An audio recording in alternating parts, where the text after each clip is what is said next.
Baiklah kawan-kawan, hari ini kita nak berbincang tentang masalah buli di sekolah. Seperti kita tahu, masalah buli ni semakin menjadi-jadi saban tahun.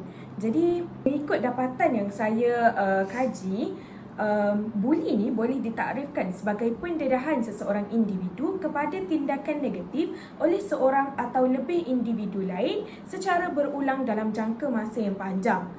Jadi seperti yang kita tahu, masalah buli di sekolah ni semakin menjadi-jadi sehingga boleh mengakibatkan kecederaan yang serius dan meragut nyawa dalam institusi pendidikan pada masa kini. Jadi saya akan ceritakan tentang masalah buli yang berlaku di sekolah. Okey, seperti yang kita tahu, kes Zara Khairina. Kamu semua tahu ke pasal kes tu? Tahu. Jadi kes ni adalah kes tragis yang melibatkan pelajar tingkatan 1 Zara Khairina di Papar, Sabah, di sekolah agama di Papar, Sabah. Kes ini mendapat perhatian apabila mangsa ni ditemui dalam keadaan tidak sedarkan diri di tepi longkang asrama sekolahnya pada sekitar 4 pagi. Jadi memang kes ni memang mendapat perhatian ramai akibat kes buli lah, sebab dikatakan berkait dengan kes buli. Dan itu di Seremban ada pelajar tahun 4 yang meninggal dunia dan ditemukan di dalam tandas sekolah, tandas lelaki sekolahnya kan. Itu juga dikaitkan dengan kes buli. Dan yang baru-baru ini juga ada insiden buli seksual di Maktab Rendah Sains Mara di Pulau Pinang dan di Nibong Tebal, Pulau Pinang. Dan apabila beberapa pelajar lelaki tu bertindak menindik kepala dan badan rakan ke kita panggil tak tahulah saya, dalam keadaan menyarap di atas katil. Dia hempap macam tu. Jadi itu adalah salah satu gejala buli yang berlaku di sekolah. Dan pengarah tu Dr. Ashraf Wajdi, dia menyatakan, menegaskan tentang You Touch You Go. Jadi You Touch You Go tu menunjukkan tak ada kompromi dalam insiden buli ni, dalam kejadian buli. Jadi apa pula faktor yang menyebabkan, macam mana boleh terjadinya buli tu? Pendapat saya, terdapat beberapa faktor yang menyebabkan berlakunya buli di sekolah.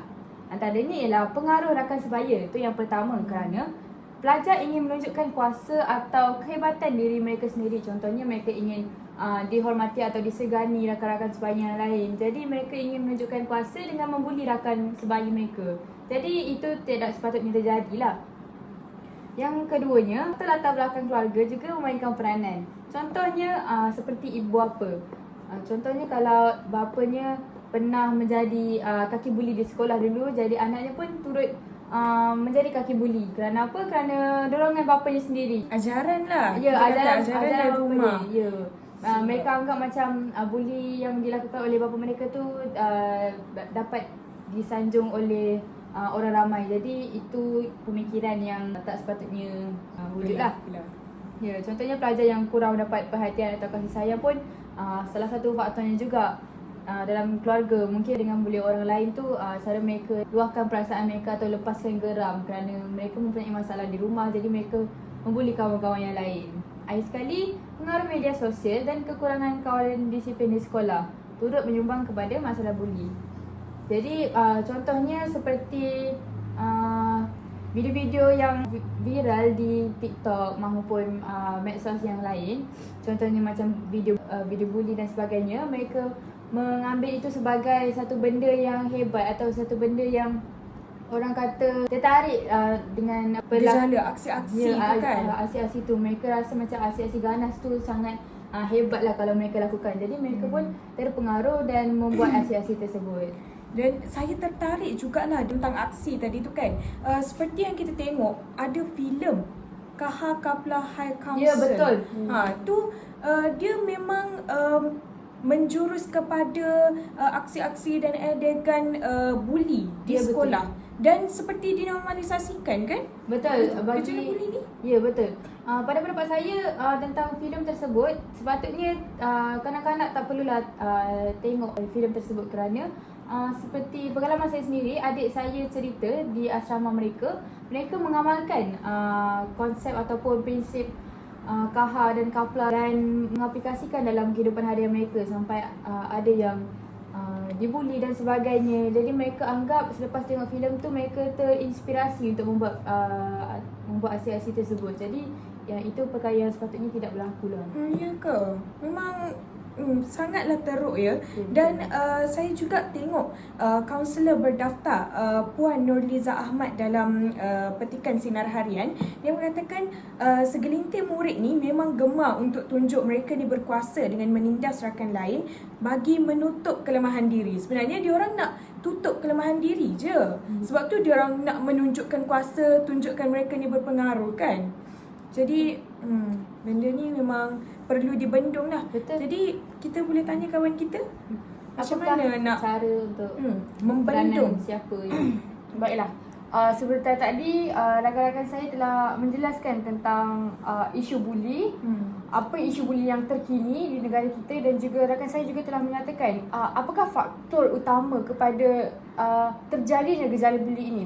Baiklah, pada pandangan saya, langkah yang perlu diambil sewajarnya ialah perlu mengadakan pendidikan dan kesedaran menyeluruh di mana sekolah boleh mengadakan aktiviti ataupun kempen tentang gejala anti-buli ini supaya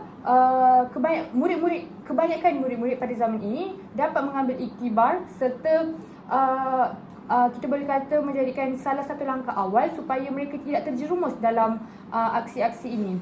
Baiklah, yang kedua, saya fikir pihak sekolah sewajarnya meletakkan penguatkuasaan disiplin yang tegas di mana pihak sekolah sepatutnya tidak memberi muka ataupun memberi peluang kepada pembuli-pembuli di sekolah. Seperti saudari menyatakan tadi bahawa Dr. Ashraf Wajibi yang merupakan pengerusi MARA telah menyatakan slogan You Touch You Go, di mana dia tidak memberi muka kepada pelajar-pelajar yang terlibat dalam aktiviti buli ini. Jadi saya rasa perkara ini tidak sepatutnya ditekankan oleh pihak MARA sahaja, namun saya kira perlu ditegaskan juga kepada sekolah-sekolah yang lain maupun institut pengajian tinggi yang lain agar gejala buli ini tidak berleluasa.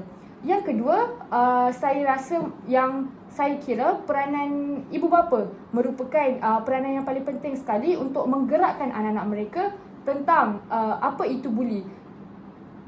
Baiklah, kerana kebanyakan masa mereka terluang bersama keluarga di rumah. Jadi saya kira ibu bapa sewajarnya menunjukkan apa itu buli dan apa kesan jika kita melakukannya. Kerana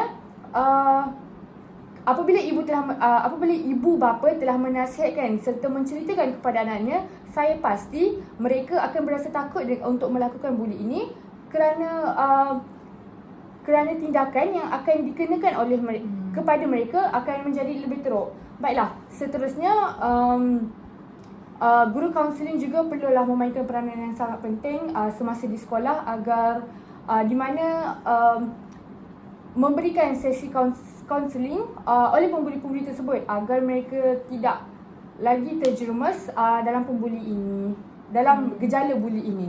Jadi saya kira melentur buluh biarlah dari rebongnya tu memang peribahasa yang sangat sesuai lah dengan apa cara kita nak mengatasi buli ni.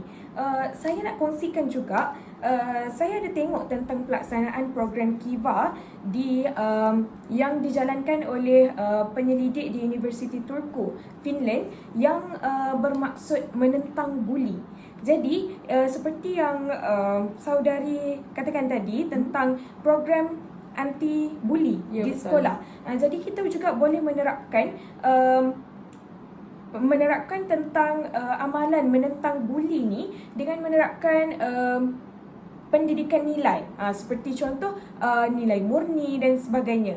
Jadi murid tu dapat berfikir sebelum mereka melakukan sesuatu perkara tu dari segi moralnya, betul ke tidak kita buat ni. Sekian, terima kasih.